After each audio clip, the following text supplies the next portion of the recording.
Почитувани представници на медиумите, денеска согласно заклучокот на влада се одржа координативен состанок на представници на сите инспекторати, државни институции, Министерството за животна средина и просторно планирање, Министерството за внатрешни работи и Министерството за земјоделство, шумарство и водостопанство, представници на локалната самоуправа, се со цел да се превземат конкретни активности во однос на спречувањето, односно подобрувањето на состојбите во однос на загадувањето. Вие знаете дека проблемот на загадување не е нешто што може денеска за утре да се реши, и тоа бара долгорочни мерки и решенија, меѓутоа работи кои што можат да се превенираат, да се спречуваат, е работа која што треба да го истават инспекторатите. Затоа низ оваа дебата имавме доста предлози кои што значат и краткорочни решенија, меѓутоа и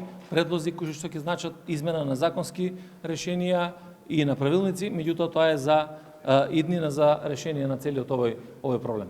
Се договоривме сите централни инспекторати да постапат во рамките на своите надлежности и да ги исконтролираат сите субјекти кои што има можност да бидат потенцијални загадувачи, заедно да координираат со локалната самоуправа, односно со општинските инспекторати за животна средина и со сите други општински инспекторати, да формираат заеднички тимови и во секој од тие тимови да има полициски службеник кој што ќе работи заедно со нив на терен.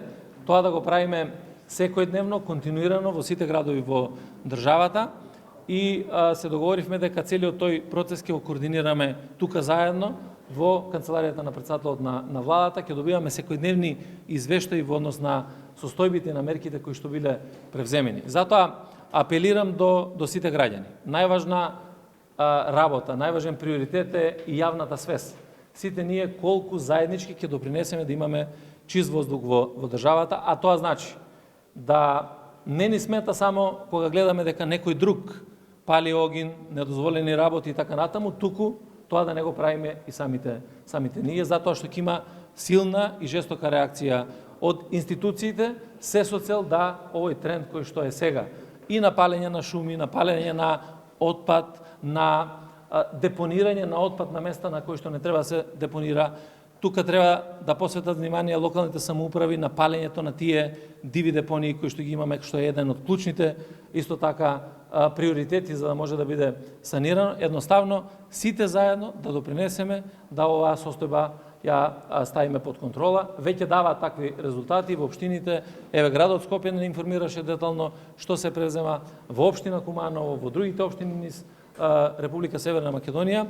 Воедно апелирам, барам исто така и од вас, медиумите, исклучително е важно да сите заедно работиме на подигането на таа јавна свест преку информирање, преку креирање на вести кои што ќе јакнат јавната свест. Благодарам до сите вас за сето тоа што го правите во изминатиот период и за реакциите кои што ги имате во одредени делови на градовите, одредени делови на државата за состојби кои што се недозволени, кои што ја нарушуваат ова состојба на загадување.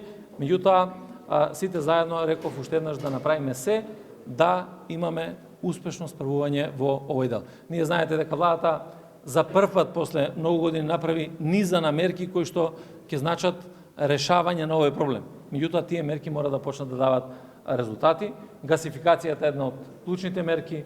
Сега субвенционирањето на инвертер климите за одредени општини таму кај што е најзагаден воздухот, исто така рековме дека ќе субвенционираме и во делот на приклучоците за газ во општина Куманово.